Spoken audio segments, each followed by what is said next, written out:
Nagbabalik ko ang programang Kaya sa DZRH at excited kami ni paring Emer. Si partner Cory nag-busy lang sa Cebu dahil sa Mutya at bumabalik ang ating suki nung panahon ng pandemya. Our very good friend George Royeca of Angkas. George, welcome back. Welcome back. Thank you po. Thanks for having me. Nako, napakamalaking karangalan po. Nandito po ako sa Sonyo po ulit. Kuya Ricky, Boss Emer, kamusta po kayo? Yes.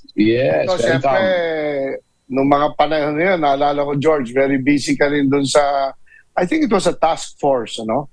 We were very busy then at very uncertain. Pero, alam mo, Emer, pag tinawagan ko to si George nun kagad. Kasi Zoom, di ba? Mabilis how has it been since then, George? Siyempre, yung negosyo has evolved, ano?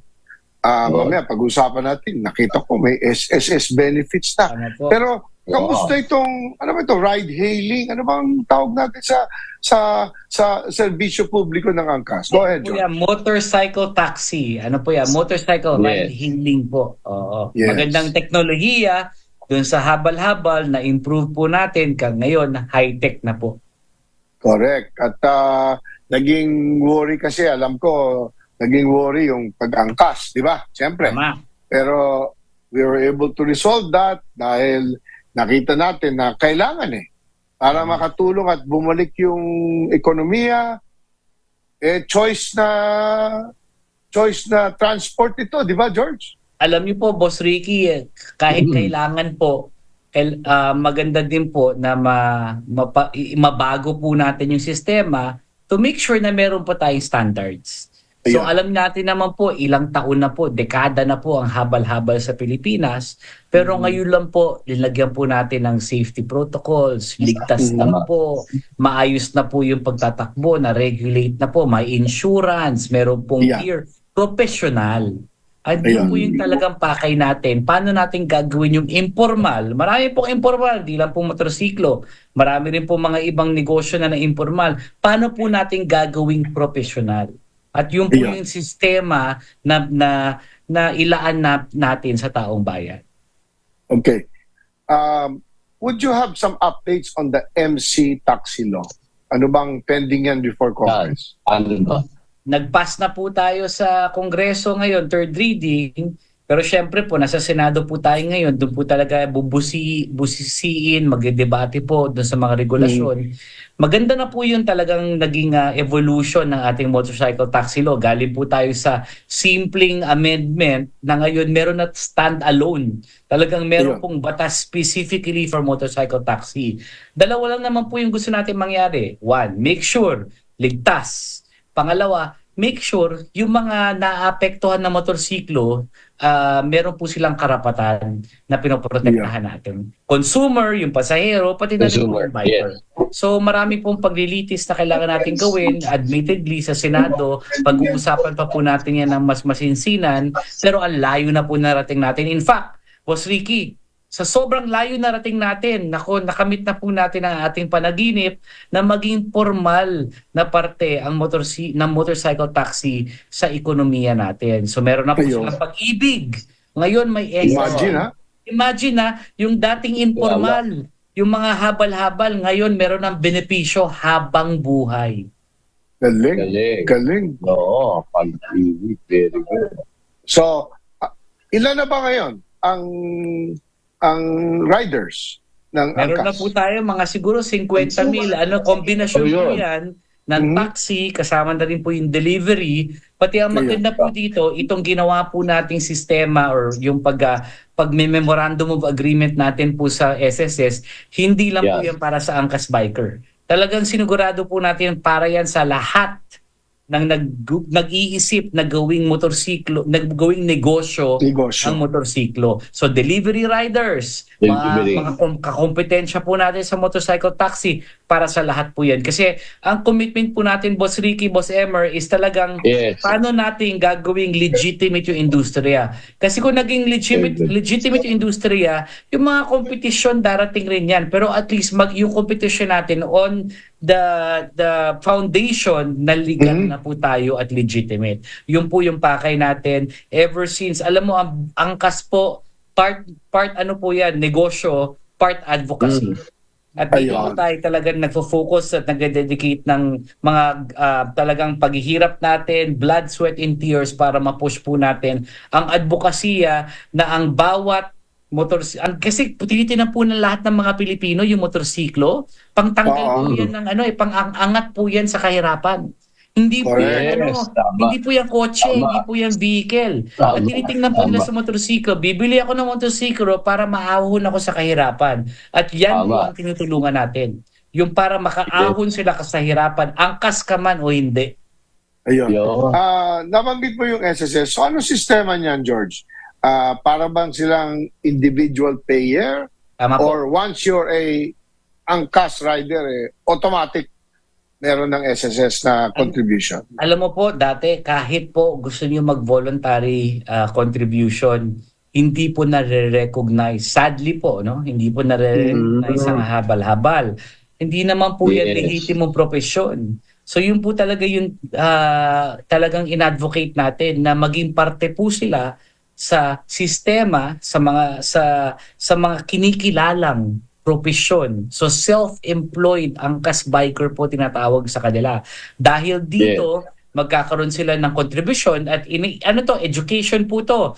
Ang maraming Yes. po sa kanila, iniisip nila, 500 pesos lang. Hindi. Magbigay ka ng 1,000, 2,000, ibabalik sa'yo yan. Accident Correct. insurance, sickness Yeah. and maternity benefits, disability, retirement, death and funeral, pati na rin po ang mga maliliit po na interest na pautang. Dahil po yan sa Ayun. gobyerno. Opo. Galing. Galing. Napakagandang. Alam mo, Galing. Emer, napansin ko rin na, Yes. di ba, Emer, na nakikita mo yan sa kalye, di ba? At napansin ko, George, and ako, madalas Oo. ako sa kalye, very courteous. Ha? Siyempre, yung motorcycle weaves in and out, di ba? Pero madalas parang nagsisenyas na pwede bang mag-weave in. Yun, napansin ko na especially kasi Importante. kita mo yung sticker sa likod At malaking pagbabago yan Kasi alam mo, George, pinag-usapan natin nung araw yun, yung Opo. gulo sa kalye. Di ba? Dapat makatulong na huwag magulo sa kalye. At dahil Boss nakatatak yung angkas dyan, siyempre, lumalabas dala mo yung pangalan ng angkas. Di ba, Alam mo, George? Kuya Ricky, isa lang po ang sikreto dyan. Edukasyon. Edukasyon. Sa isang estudyante na laking bilyar. Nakita ko po ang value ng education. Na-prove po namin. Na-prove. Alam mo, dati kasi, ang daming motorsiklo, binibenta po natin, hindi naman natin tinuturuan. Ang paniniwala natin na automatic, magic. Basta bumili ka ng motor, marunong ka na magmotor. Ang pananaw po natin, tricycle, hindi naman nauulog yun. Wala namang helmet yun. So ngayon, na-prove po natin sa gobyerno, sa publiko, na pag seryoso ka, naturuan ng Pilipino.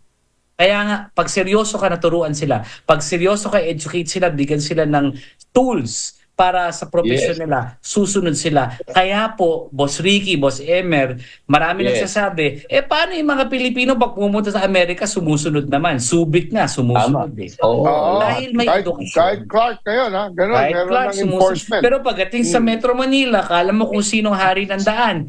Dahil po yan sa edukasyon. At tayo dapat, ang Pilipino, it's time for us to invest in education. Yan po yung na-prove namin. Alam niyo po ba, ang aming safety record, kaya po kami na-aprobahan ng Supreme Court. Ang safety record po namin, after hundreds of millions of rides, 99.997%. Ang accident rate namin, 0.003%. Mas ligtas po kami sa condom. Ang condom po, 98% lang po. Kami 99%. Magaling. Ang ganda.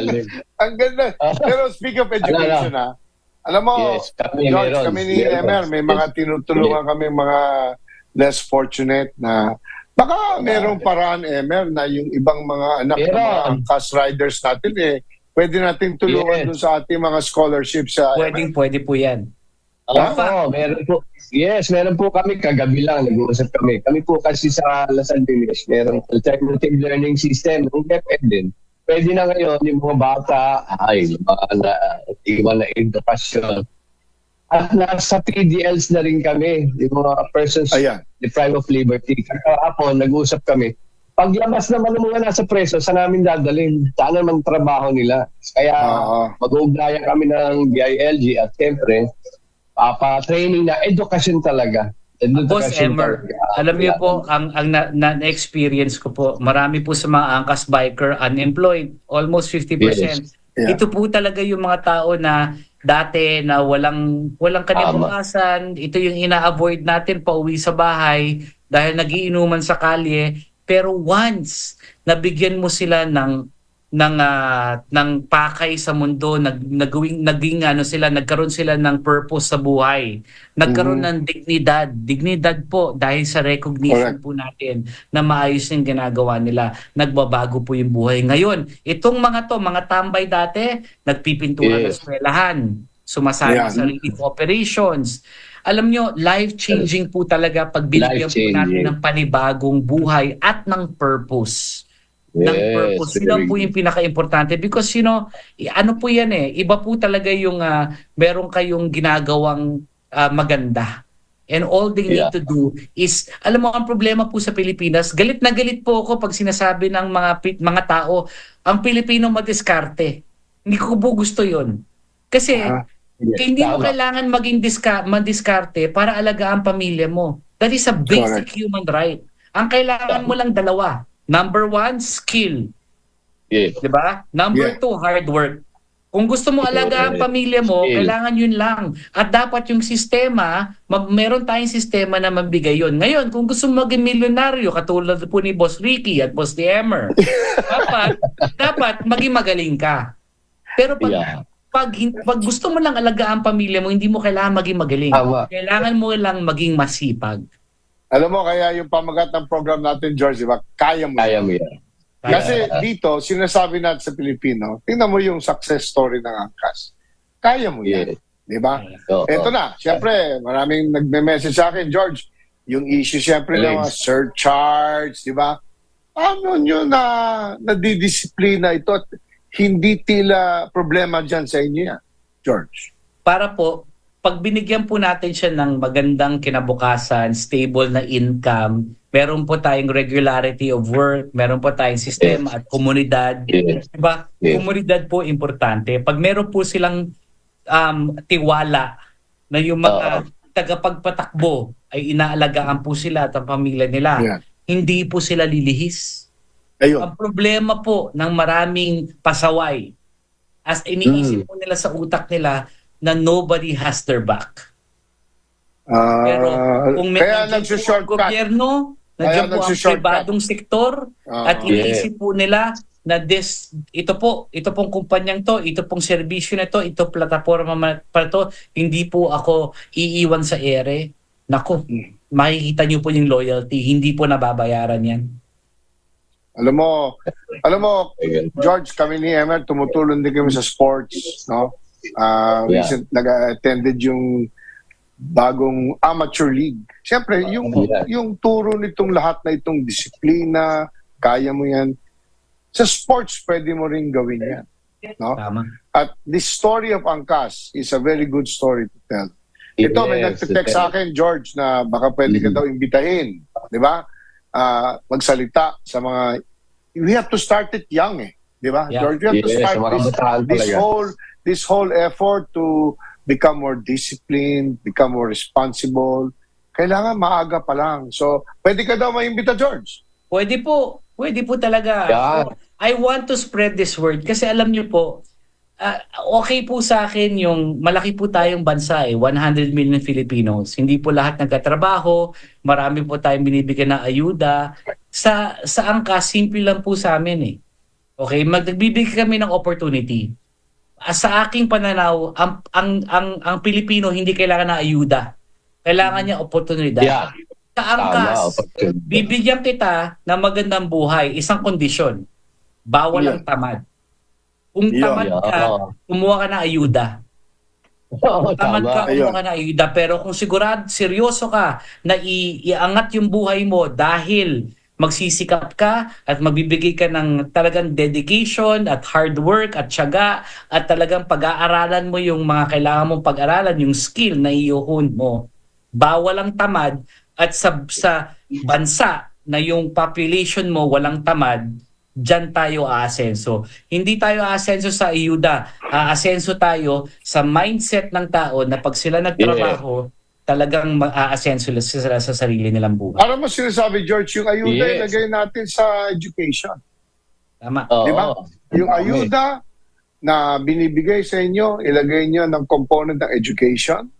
At nagtuturo sila ng boss. Yes.